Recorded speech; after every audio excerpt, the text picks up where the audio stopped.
চলে আসছে শীতকাল, আর শীতকাল মানে হাঁস খাওয়ার একটা ক্রেভিং সবার মাঝে। আর শীত কিন্তু আমার জন্য একা আসে নাই, নিয়ে আসছে অনেকগুলো উপহার, সর্দি কাশি সুস্থতা নানান রকম খাবার খাওয়ার ক্রেভিং। হঠাৎ করে হাঁস খেতে ইচ্ছে করছিল, সেই জন্য আম্মু পরিষ্কার করে একদম হাঁসটা দিয়েছে একটু ফিনিশিং টাচ আপ দিয়ে দিতে, যদিও পুড়িয়েই দিয়েছে, তারপর আমি আবার একটু পুড়িয়ে নিচ্ছিলাম। আর হাঁস রান্না করবার ছিটি রুটি হবে না, তাহলে তো হাঁস খাওয়াটাই অপূর্ণ থেকে যাবে। আর আমার কাছে একদমই চালের গুঁড়ো ছিল না, এখানে এক পটের মতো আতপ চাল ভিজিয়ে দিয়েছি ছিটি রুটি করবো। হাঁসটা গুঁড়া মশলা করার থেকে যদি বাটা মশলা করা যায় তাহলে রান্নার স্বাদ অনেক গুণে বেড়ে যায়, আর কালারটা অনেক সুন্দর আসে। এই জন্য আমি একটু অসুস্থ শরীর নিয়েও মশলাগুলো বেটে নিচ্ছিলাম, কারণ হাজবেন্ড খাবে বলে কথা। যত যাই হোক, জামাই কিন্তু শ্বশুরবাড়ির লোকদের মধ্যে একজন, এই জন্য শ্বশুরবাড়ির লোকেদের মতোই রান্না করেছি। হাঁসটার পেট থেকে ডিম পেয়েছি কয়েকটা, এগুলো হয়তো ডিম হতো, এখন শুধু ডিমের ভিতরের কুসুমটাই হয়েছে, উপরের সাদা অংশটা আর খুলুসটা হয়নি। হাঁস মুরগির পেটের থেকে যে ডিমটা পাওয়া যায়, ওই ডিমটা খেলে নাকি বাচ্চা হয় না মানুষের। মুরব্বিদের কাছ থেকে এই কথাটা কি আপনারা শুনেছেন? আর আপনারা কি খান এই ডিমটা?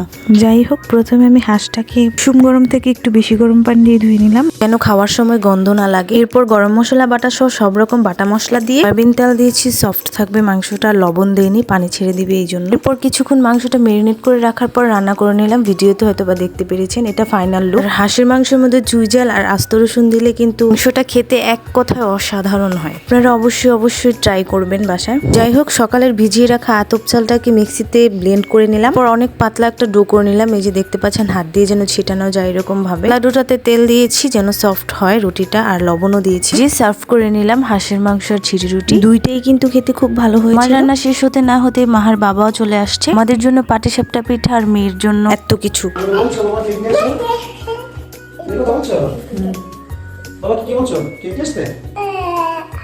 বাবাকে দেখলেই মেয়ের ঢং করা শুরু হয়ে যায়। যাই হোক, আমার আজকের ভিডিওটি এই পর্যন্ত। সবাই ভালো থাকবেন, আল্লাহ হাফেজ।